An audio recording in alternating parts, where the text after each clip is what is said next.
Bonjour les camarades, les amis, les collègues. Cette vidéo en fait pour faire un cri d'alarme, un cri d'alerte. Lundi, ça fera 8 mois exactement qu'il y a 20% des facteurs et des factrices qui se bagarrent, qui sont en colère, qui en ont ras-le-bol des conditions de travail dans lesquelles on est, qui ont ras-le-bol des pressions des petits chefs, qui en ont ras-le-bol de la répression antisyndicale, qui en ont ras-le-bol qu'on nous vole du temps de travail. On demande quoi? On demande d'arrêter de supprimer des emplois. 100 000 suppressions en 10 ans. On dit d'arrêter de démultiplier la précarité avec des intérimaires dans tous nos services. On dit également qu'à un moment donné, notre service public, c'est pas pour se faire du fric. Notre service public, il doit servir à tisser le lien social, à donner un service de qualité. C'est quoi ces histoires de, à un moment donné, veiller sur mes parents, où on file de l'argent pour pouvoir s'occuper pendant 6 minutes de nos anciens, 2, 4 ou 6 jours par semaine? Mais ils se foutent de la gueule de qui? Donc il y a cette colère qui s'est exprimée depuis 8 mois, où les collègues sont toujours en grève, il n'y a pas eu de reprise. C'est quand même historique en réalité.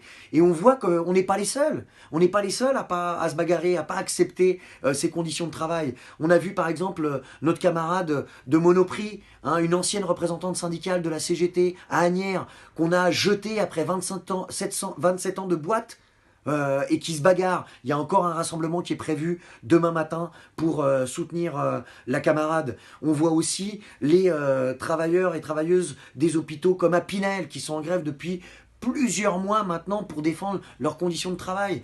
Les camarades de Saint-Étienne-du-Rouvray, ils ont dû commencer leur grève par une grève de la faim. Bon, parce que juste, ils disaient, on est en train de faire de la maltraitance.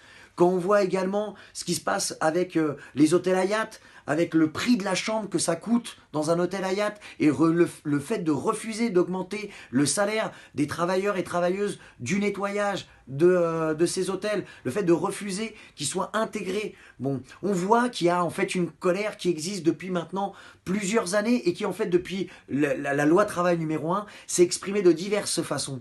Aujourd'hui, cette colère qu'on voit aussi au travers du mouvement des Gilets jaunes, eh bien, il faut qu'il s'exprime de façon massive. Il faut effectivement bloquer l'économie. Que font les organisations syndicales? Bon, on ne peut pas d'un côté dire ah, on fait comme si de rien n'était alors qu'il y a des gens qui bagarrent, il y a les enseignants qui se sont mis en grève le 12 novembre, y compris certains enseignants dans certains bahuts qui aujourd'hui sont en train de s'opposer pour que leur proviseur adjoint là soit pas un flic, un gendarme, bon, et qui font grève contre ça à Saint-Denis. On a également les infirmiers et les infirmières qui se sont mis en grève. Bon, on va avoir la valse de tous les secteurs qui sont bagarrés. Encore aujourd'hui, des annonces qui sont faites sur l'augmentation des frais d'inscription pour les étudiants étrangers, ou même si le gouvernement s'est empressé de dire non, vous inquiétez pas, on va pas faire l'augmentation des frais d'inscription pour les étudiants. Ils avaient bien raison de se bagarrer l'année dernière. Donc il y a des bagarres qui existent. Ceux qui disent que notre camp se bagarre pas et se bagarre pas, c'est ceux qui en réalité n'ont pas envie de se prendre la main dans le cambouis, de voir comment on arrive à regrouper les luttes, à proposer des perspectives, parce que c'est vrai que c'est pas facile. C'est pas facile de tenir 8 mois. Mais maintenant, qu'est-ce qu'on fait? Qu'est-ce qu'on fait?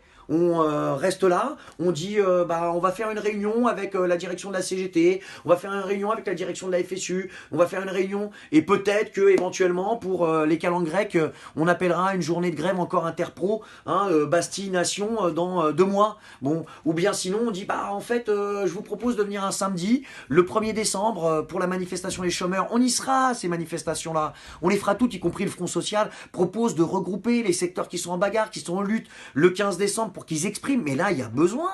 Enfin, le gouvernement, il est en flip, il est en difficulté. Qu'est-ce qu'on propose du côté du mouvement ouvrier? L'image qu'on veut donner, c'est quoi? C'est l'image que c'est juste de corrompus, hein, de gens qui sont repus de plus aller au boulot, qui travaillent pas. On doit donner des possibilités de pouvoir agir, bloquer l'économie de l'intérieur parce qu'on y travaille, de l'extérieur également, en le faisant avec l'ensemble de la population qui a envie de le faire. Aujourd'hui, nous en tous les cas, au niveau des postiers et des postières, au niveau des camarades de Sud Post 92, on est disponible pour une réunion. Pourquoi on ne fait pas une réunion d'urgence? La situation ne l'exige pas.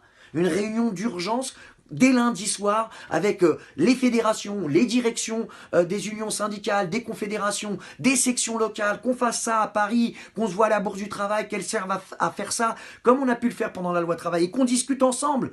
Voilà, On est combien? Combien d'exaspérés? Où est-ce qu'on peut appeler à la grève? On le fait ensemble. Où est-ce qu'on peut réunir nos forces pour bloquer ou des raffineries, ou des endroits de pouvoir, ou des endroits dans lesquels, comme à EDF, qu'on discute concrètement de ça, que les organisations syndicales elles servent à ça. Nous, en tous les cas, on est disponible. Il y a eu une réunion l'année dernière qui avait été lancée par la Fédération Sudrail. Et ça avait fonctionné. Il y avait du monde. Bon, après, ça avait accouché de que dalle. Mais c'est notre responsabilité de faire ça. Et c'est ça qu'on propose. À partir des organisations du mouvement ouvrier qui sont en bagarre, on est en bagarre depuis 8 mois, eh bien, de justement faire des propositions pour bloquer l'économie. Pour que justement ce gouvernement qui ne fait que servir les intérêts des patrons et des plus riches, ils rendent gorge. Et qu'enfin, on arrête de justement passer notre vie à subir, passer notre vie à voir si on peut finir nos mois, passer notre vie, en fait, simplement à se demander si on va réussir à terminer le mois. Donc il y a cette responsabilité, il y a cet engagement, il y a en tous les cas notre disponibilité. C'est ça qu'on propose à l'ensemble des organisations syndicales, fédérales, locales,